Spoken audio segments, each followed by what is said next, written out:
warahmatullahi wabarakatuh. Sebelumnya jamaah, monggo yang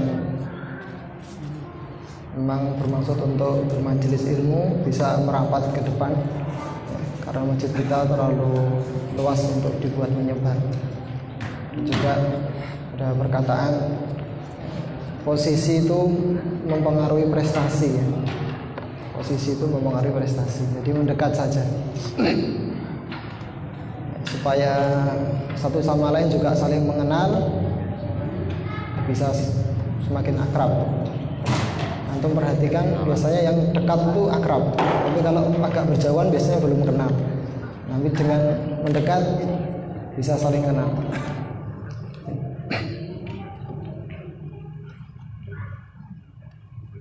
Innal hamdalillah nahmaduhu wa nasta'inuhu wa nastaghfiruh wa na'udzu billahi min shururi anfusina wa sayyiati a'malina man yahdihillahu fala mudilla lahu wa man yudlil fala hadiya lahu. Asyhadu an la ilaha illallah wahdahu la syarika lah wa asyhadu anna Muhammadan abduhu wa rasuluh la nabiyya ba'dah. Ya ayyuhalladzina amanu taqullaha haqqa tuqatih wa la tamutunna illa wa antum muslimun. Ya ayuhan nas ittaqu rabbakum alladzi khalaqakum min nafsin wahidah wa khalaqa minha zawjaha wa bassa minhuma rijalan katsiran wa nisaa'a wattaqullaha alladzi tasaaluna bihi wal arham innallaha kana 'alaikum raqiba.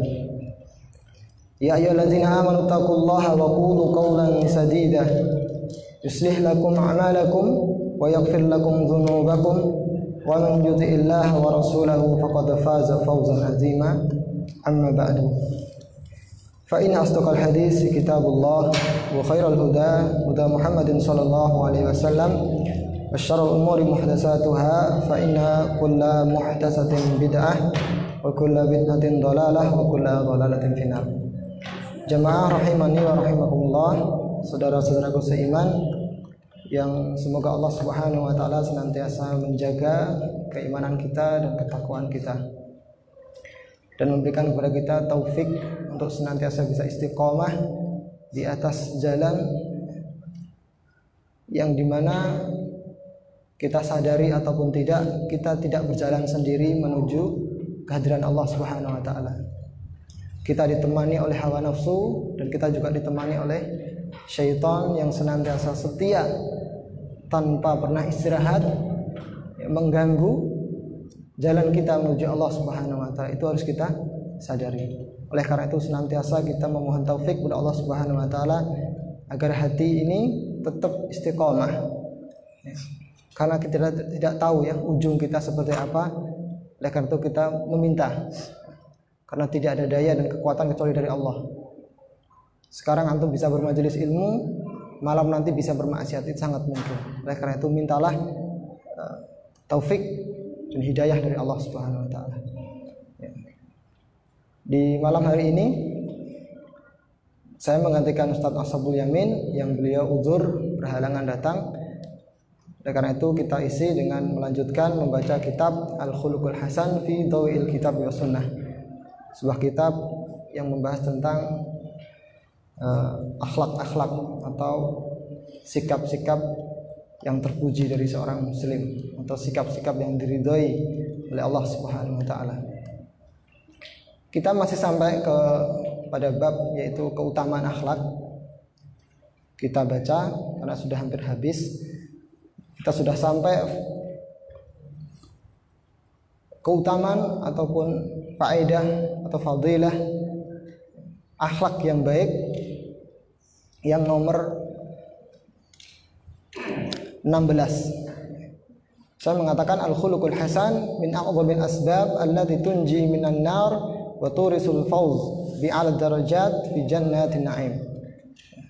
Beliau mengatakan bahwasanya akhlak terpuji itu adalah sebab terbesar bagi seseorang untuk diselamatkan dari api neraka. Jadi jangan pernah meremehkan akhlak. Karena saya mengatakan a'zamul asbab, sebab terbesar. Banyak kisah orang masuk surga bukan karena pahala sholatnya, bukan karena pahala puasanya, tapi karena pahala akhlaknya, buah daripada akhlaknya. Banyak dikisahkan. Justru yang kita dengarkan kisah orang-orang masuk surga itu dengan amalan-amalan sepele. Allah Ta'ala alam, kenapa bisa seperti itu? Seorang masuk surga karena menyingkirkan gangguan dari jalan, seorang masuk surga karena menyingkirkan atau memberi minum anjing, dan masih banyak kisah lagi. Karena memang untuk amalan-amalan yang berpahala besar itu pun juga memiliki tantangan yang besar, gangguannya pun juga besar, sehingga kemungkinan untuk rusak, kemasukan riya, sum'ah, ujub itu sangat besar. Tapi untuk amalan-amalan yang remeh tadi itu, ya, terkadang kita lupakan, ya. Kita kerjakan dengan ya, kita kerjakan tanpa pamrih, sehingga itulah justru kadang yang ikhlas. Tapi justru kerjaan-kerjaan yang di situ atau amalan-amalan yang di dalamnya itu kita berinteraksi dengan banyak orang, ya, maka sangat berkemungkinan untuk disusupi niat-niat yang rusak, niat-niat yang fasid.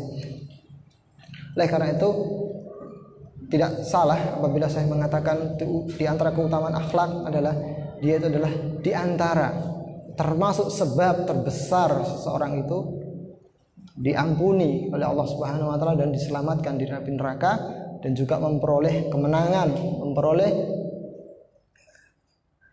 kebahagiaan bil a'la darajati fil jannah, dan derajat tertinggi di surga.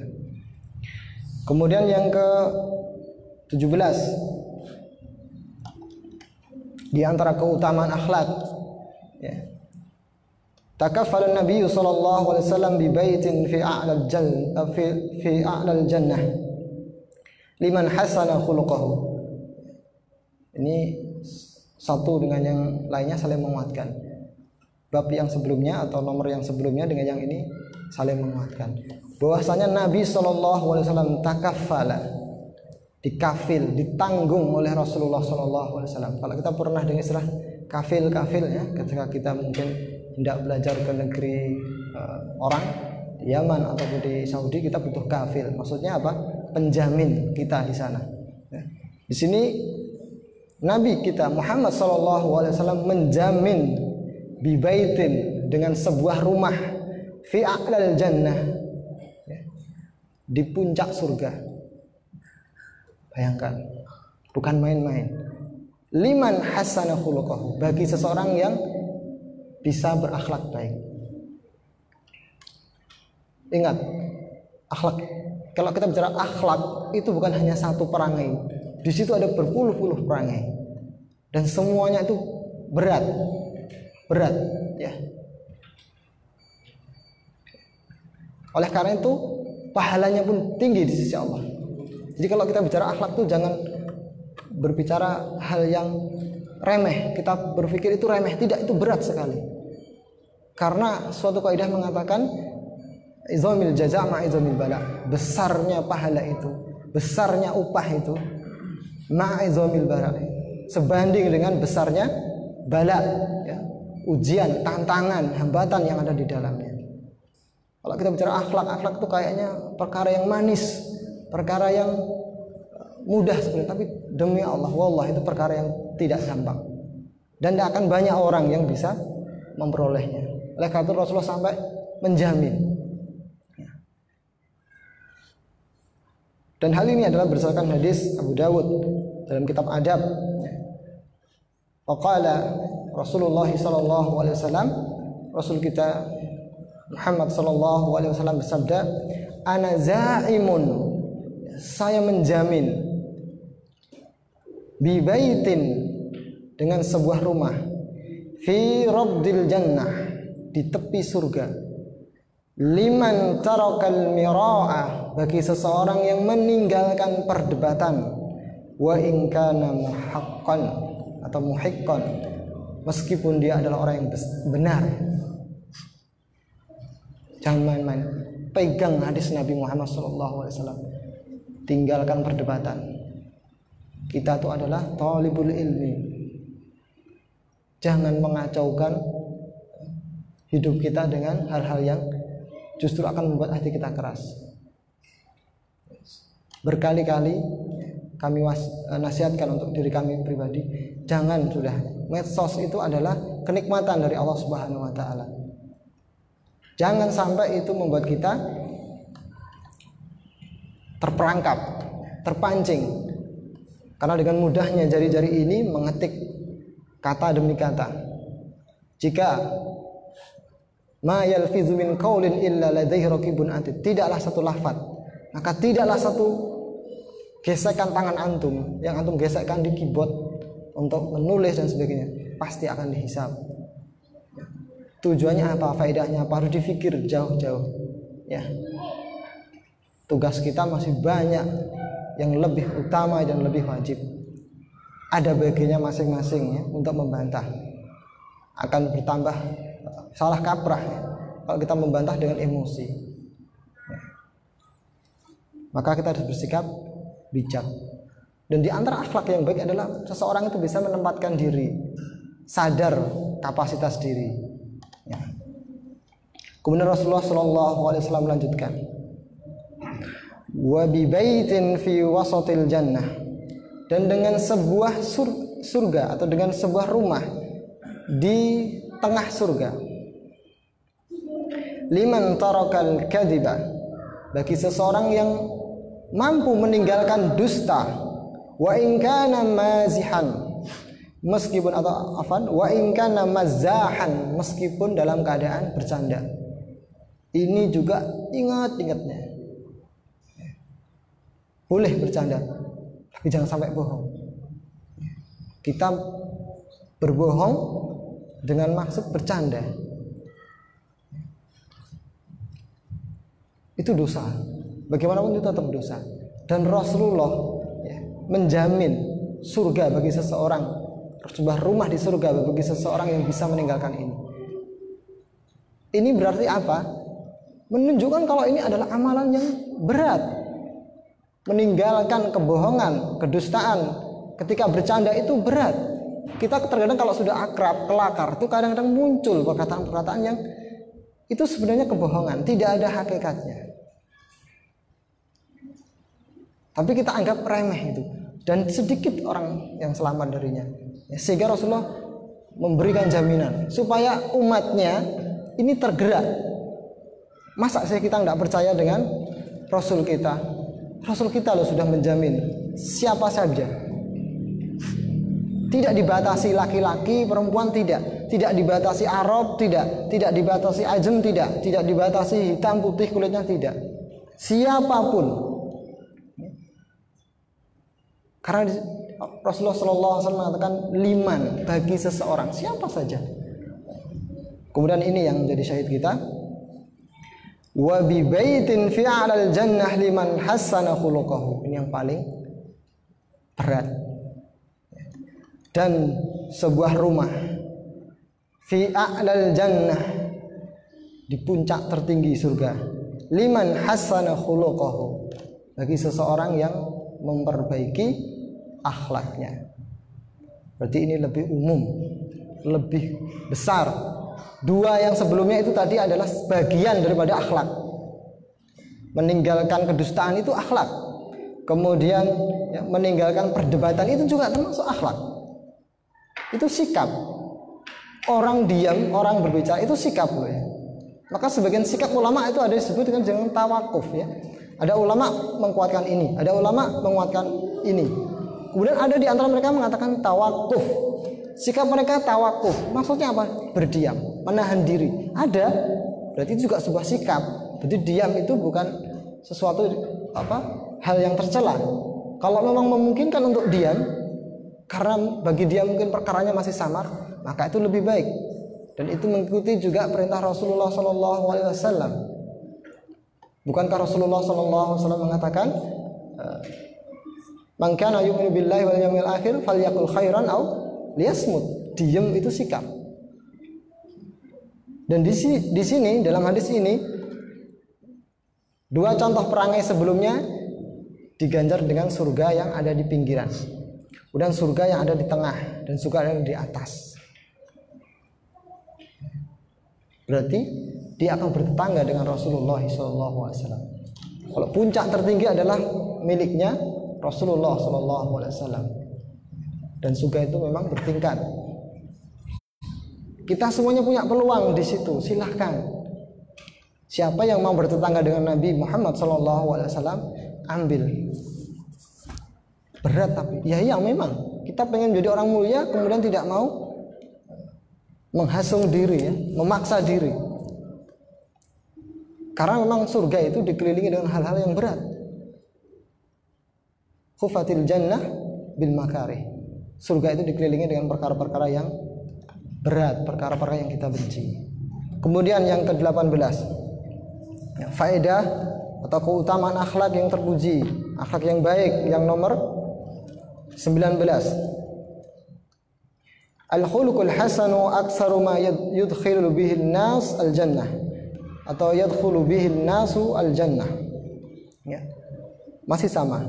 Bahwasanya akhlak yang baik adalah sebab terbanyak yang memasukkan manusia itu ke surga. Faqad su'ilan Nabi sallallahu alaihi wasallam. Nabi pernah ditanya, an aktsari ma yudkhilun nas al-jannah. Terhadap suatu perkara yang paling banyak memasukkan manusia ke surga. Faqala, maka Rasulullah mengatakan, taqwallah wa husnul khuluq. Takwa kepada Allah dan husnul khuluq. Padahal kalau kita mau berpikir sebenarnya cukup takwa Allah, bertakwa kepada Allah. Karena makna daripada bertakwa kepada Allah adalah menjalankan perintah Allah dan menjauhi larangan Allah. Perintah Allah ya termasuk di dalamnya akhlak, tapi ternyata disebutkan terpisah. Itu menunjukkan bahwasanya akhlak itu memiliki bagian tersendiri dia. Dia bukan hal yang remeh.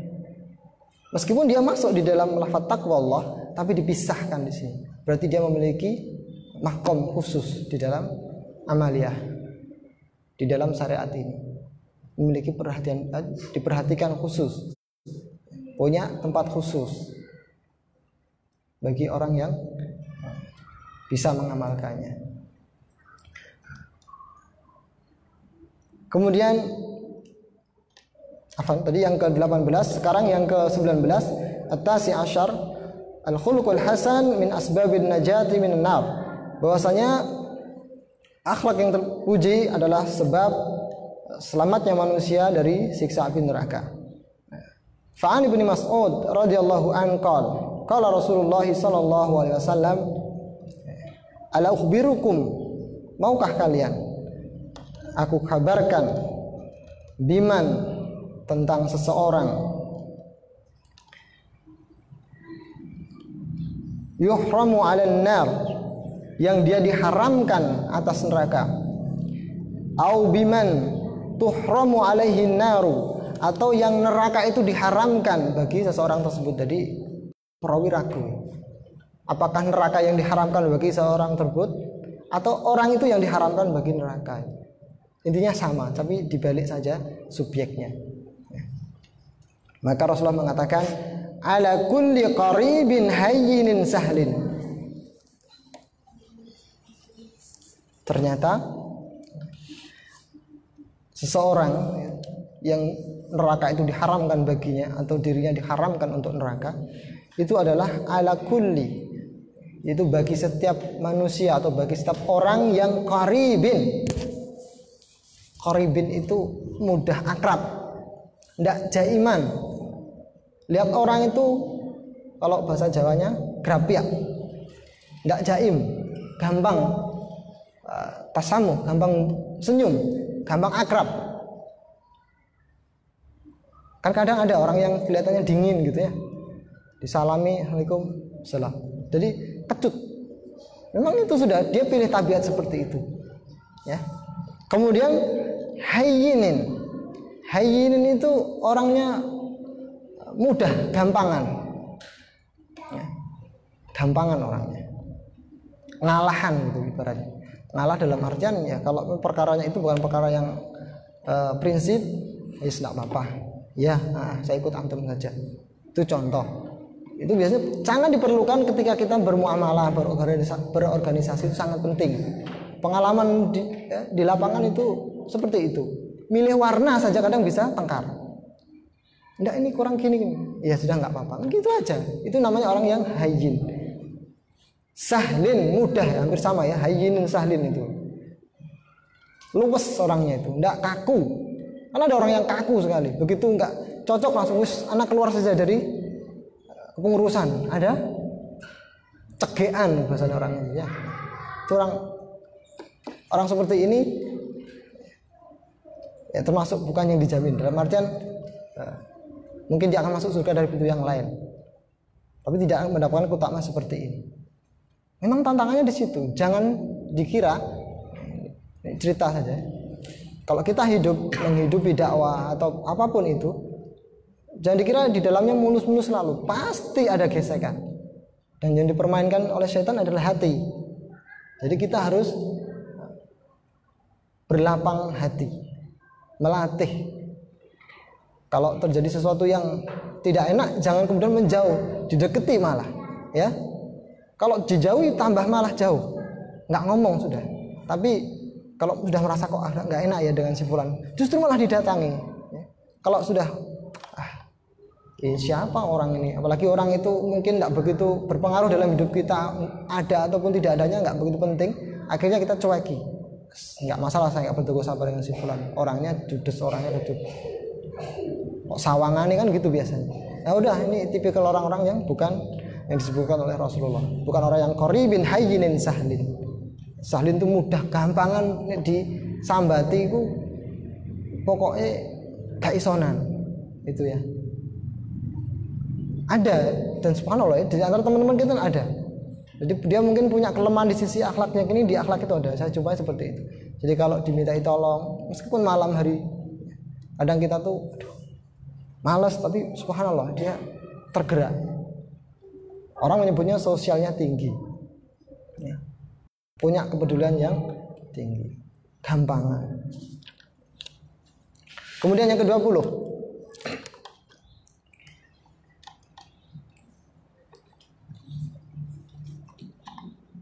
apa sih manfaatnya disebutkan keutamaan seperti ini? Ya. Inilah pahala, inilah upah, inilah gaji daripada kita berakhlak yang mulia. Semakin banyak ya, keutamaan-keutamaan yang disebutkan, itu ibarat kita mau bekerja di sebuah instansi atau mau beramal sesuatu, bekerja sesuatu, sudah disebutkan fasilitasnya ini bla bla bla bla. Biasanya kan kita akan semakin tertarik. Kalau kita dengan janji-janji dunia itu kita bisa tergerak. Bagi orang-orang yang beriman, janji akhirat itu harus lebih diprioritaskan. Itu orang beriman. Itu harus dipupuk. Tidak bisa cuma dilamunkan saja, tidak bisa. Udah yang ke-20, sahibul khuluqul hasan.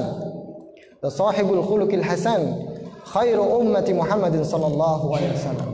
Pemilik akhlak yang baik adalah khairu ummati Muhammad. Dia adalah sebaik-baik umatnya Nabi Muhammad sallallahu alaihi wasallam. Bukan main-main. Liqaulin Nabi sallallahu alaihi wasallam. Ini berdasarkan sabda Nabi Muhammad sallallahu alaihi wasallam. Khairukum, sebaik-baik kalian umatku, khairukum li ahlihi, yaitu kalian yang paling baik dengan keluarganya. Wa anna khairukum li ahli, dan aku adalah manusia terbaik di antara kalian terhadap keluarga. Dan sudah ini biasanya dibahas di dalam kajian rumah tangga. Orang yang paling baik itu adalah orang yang di rumah tangganya itu dia bisa bersikap baik dengan orang yang setiap hari berinteraksi dengannya. Ini lebih sulit. Kalau berinteraksi dengan teman yang ketemunya mungkin durasinya cuma 3, 4, 5 jam, tapi dengan seseorang yang setiap hari, iku wis disawang. Apalagi kalau ada akhlak yang kurang dan itu setiap hari ditemui, kadang jengkel. Tapi kita dituntut menjadi orang yang baik di situ. Nah, ketika kita bisa bersikap baik, itu baru teruji. Itulah sebaik-baik manusia. Kalau orang itu bisa berbuat baik di rumahnya, insya Allah pasti baik di luarnya. Tapi kalau baik di luar belum tentu di dalam. Tanya istri ini, suka mukul kah? suka mencaci kah, dan lain sebagainya, kurang perhatian kah, dan sebagainya. Dan itu introspeksi untuk kita semuanya, untuk kita semuanya. Karena hadis ini ditujukan untuk kita, dan ini nasihat untuk kita semuanya, supaya kita berbuat baik itu yang prioritas adalah keluarga. Karena kalau kita mati, kita sakit dan sebagainya, yang nomor satu ya pasti istri kita, keluarga kita. Nggak mungkin teman-teman ngopi kita itu yang mau ngompres kita, mau belikan obat kita. Mereka yang nomor satu. Al-hadi wal ishrun, kemudian faedah yang ke-21. Al-khuluqul hasan mawdu'un wasi'un jiddan. Ini yang sebagaimana disinggung tadi, bahwasanya akhlak itu memiliki cabang-cabang yang banyak. Jadi kalau kita bicara akhlak yang baik, mari kita berakhlak yang baik, itu di dalamnya berpuluh-puluh sikap perangai yang utama. Ada tawadhu di situ. Kemudian ada al-jud, dermawan di situ. Ada al-hil, yaitu tenang di situ. Itu semua sikap-sikap yang baik. Nah, inilah kalau kita berbicara akhlak, belajar akhlak, salah satunya adalah supaya kita tahu, dan juga kita mengharapkan dari sikap kita itu pahala dari Allah. Jangan sampai kita berbuat seperti itu hanya ini naluri saja, ini tabiat, tidak diniatkan untuk Allah, ya percuma. Innamal a'malu binniyat. Kalau kita punya basic, ya kita punya apa istilahnya, fitrah, kecenderungan untuk berakhlak yang baik, bersyukurlah dan minta untuk itu ditambahkan, dikuatkan, dan jadikan itu amal, amal kita. Kok kita punya sikap peduli, ya gampangan kalau diminta tolong, syukurlah dan minta itu ditambahkan, supaya kita jalan untuk memperoleh ridha Allah itu semakin dimudahkan. Karena tidak semua orang bisa memiliki sikap seperti itu. As-tsani wal isrun, kemudian yang ke-22, yang terakhir, ammal khuluqul azim alladzi madaha Allah bihi an-nabi sallallahu alaihi wasallam fa huwa ad-din kulluh, atau fa huwa ad-din kulluh. Wallahu alam kenapa beliau memasukkan ini ke dalam faedah. Di sini beliau mengatakan bahwasanya akhlak yang agung yang dipuji oleh Allah Subhanahu wa taala, yang dipuji dengannya Nabi kita Muhammad sallallahu alaihi wasallam, fa huwa ad-din kulluh. Maka itu maksudnya adalah ya agama Islam itu seluruhnya. Wa innaka la'ala khuluqin azim, itu maksudnya di situ akhlak yang dimaksud di situ ya agama secara keseluruhan. Wal khuluqul hasanu juz'un minhu, dan akhlak terpuji itu adalah bagian terpisah darinya. Seperti yang tadi kita bacakan, taqwallah wa husnul khuluq. Sebenarnya taqwallah sudah masuk di dalamnya husnul khuluq, tapi dipisahkan karena dia punya makom sendiri. Menunjukkan akhlak bukan hal yang remeh, tidak bisa dianggap sepele. Tidak bisa dia disingkirkan dari kajian-kajian, dia tidak mendapatkan porsi di sisi kaum muslimin, waliyahzubillah. Apalagi di sisi orang salafi. Salafi itu harus tegas, garang dan sebagainya. Iya, kalau udah batil ya harus. Tapi semua harus dibingkai dengan akhlak yang baik. Karena Rasul pun di dalam ayat Allah Subhanahu wa taala mengatakan, walau kunta faddan ghalidhal qalbi, seandainya engkau wahai Muhammad ya, itu keras dan memiliki hati yang kasar, lan faddu min haulika, pasti ya orang-orang itu akan lari dari sekelilingmu. Itu Rasul kita Muhammad sallallahu alaihi wasallam. Dia harus berakhlak. Sudah maksum, dituntut berakhlak yang baik. Karena yang dibawa ini hal yang berat. Agama, peraturan. Sedangkan manusia itu nafsunya pengen bebas, kok dikekang. Sedangkan cara nyuruhnya, mengingatkannya kasar, berontak pasti hati. Karena tabiat hati itu tidak mau dikekang, pengennya los gitu kan, bebas. Sehingga ketika kita, Mas tidak boleh ngerokok, Mas diangkat celananya, dan sebagainya. Di antara contoh-contoh syariat, Mas tolong dijaga ya pembicaraannya. Dia sudah keseharian seperti itu, kemudian kita katakan, Mas dijaga ya bicaranya. Bagaimana seperti itu?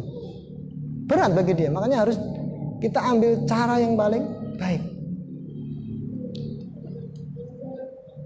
Karena akan membuat hal yang buruk kalau kita menyampaikan yang hak ini dengan cara yang batil.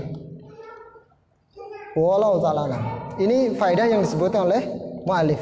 Kemudian ada satu faedah saya tambahkan, boleh antum tulis boleh tidak, karena ini saya bukan ulama ya, cuma saya mengambil istifadah dari sebuah hadis, belum ditulis oleh Syekh.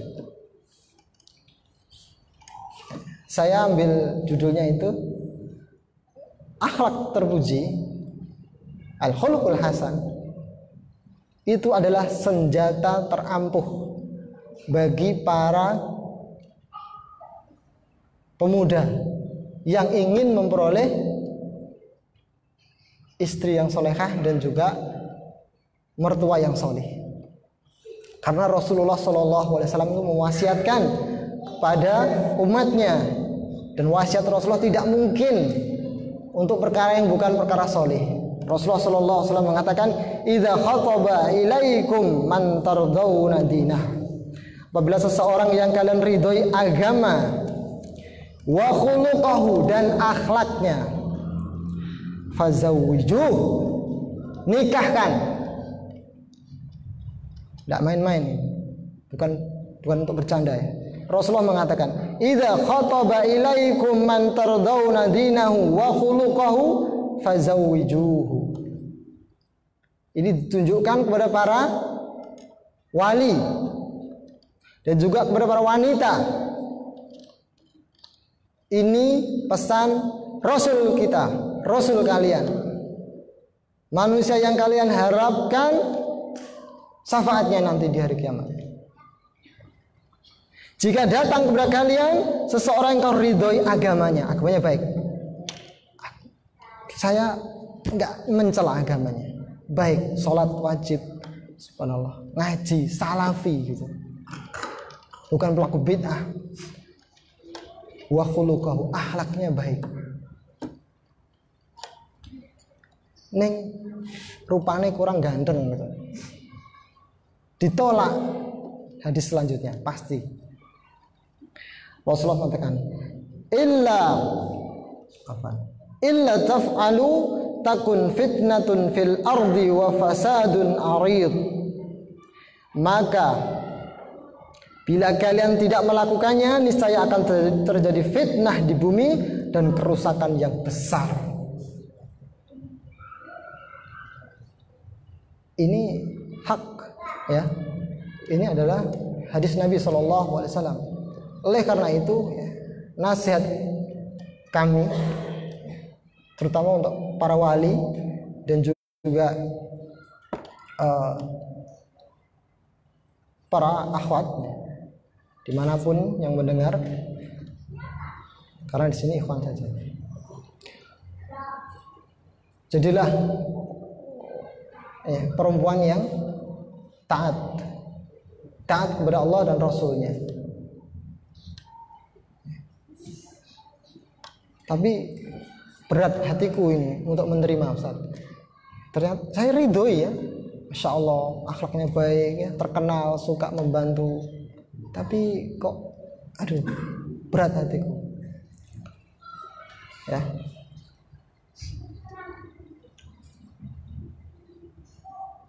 Ya itu ujian antum. Seberapa taat antum dengan sabda Nabi kita Muhammad SAW. Enggak tele-tele ya. Seberapa taat antum dengan perintah Nabi kita Muhammad SAW. Tapi kalau memang antum enggak ridho dalam sisi agamanya, jangan nazar dulu lah, gali dulu agamanya. Kalau yang sekarang terjadi sering nazar dulu pokoknya. Cocok, tidak peduli agama. Iya Ustaz, udah, enggak apa-apa, nanti dibina.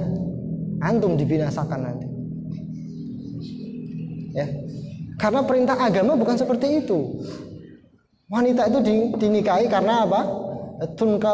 Tunkahul mar'atu limaliha, bisa karena hartanya, wali jamaliha, urutannya saya lupa, bisa karena kecantikannya, wali hasabiha, bisa karena nasabnya, wali diniha, dan bisa karena agamanya.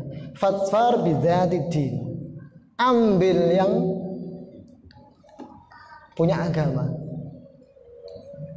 Ini juga terjadi kadang. Si ikhwan ini subhanallah,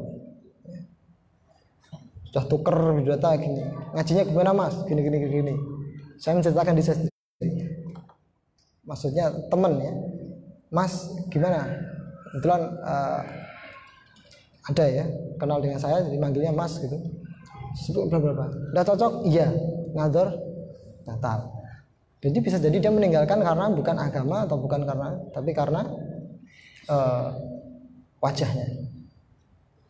Oleh karena itu termasuk nasihat yang dinasihatkan oleh ustadz kami itu diwanti-wanti, jangan terlalu banyak lah untuk nazar katanya, cukup sekali saja, maka pastikan yang terbaik, jangan tergesa-gesa, cari infonya, kalau perlu datangi orang tuanya, tanya yang tahu orang tua, suruh jujur orang tuanya, kalau perlu cari orang tua yang salih, nggak mungkin bohong. Kadang yang jadi masalah adalah akhwatnya soli, orang tuanya belum. Ini yang susah. Ya. Kita mau cari info dari mana? Tanya orang tuanya nggak paham. Aduh, nggak tahu mas itu sekarang ikut aliran nggak jelas. Gitu. Nggak mau salaman, nggak punya sopan. Jadi dipikir itu nggak sopan. Sama bulenya, sama budenya nggak mau salaman. Sama pak leknya. Ya, memang bukan mahram. Ya, kalau pak lek yang bukan dari bapak atau ibu kan bukan mahram. Tapi orang tua kadang nggak tahu. Gimana pak akhlaknya? Jelek mas, nggak mau salaman sama pak leknya sekarang. Kalau disuruh belikan rokok, bapaknya gak gelem. Itu dipikir akhlak bukan? Aduh, kan repot kita. Ya kalau orang tuanya menjelaskan, kalau tidak, sekarang mas kurang bagus, nggak nurut sama orang tuanya. Padahal yang dimaksud nggak nurut itu adalah dia nggak mau mengikuti perkara yang haram.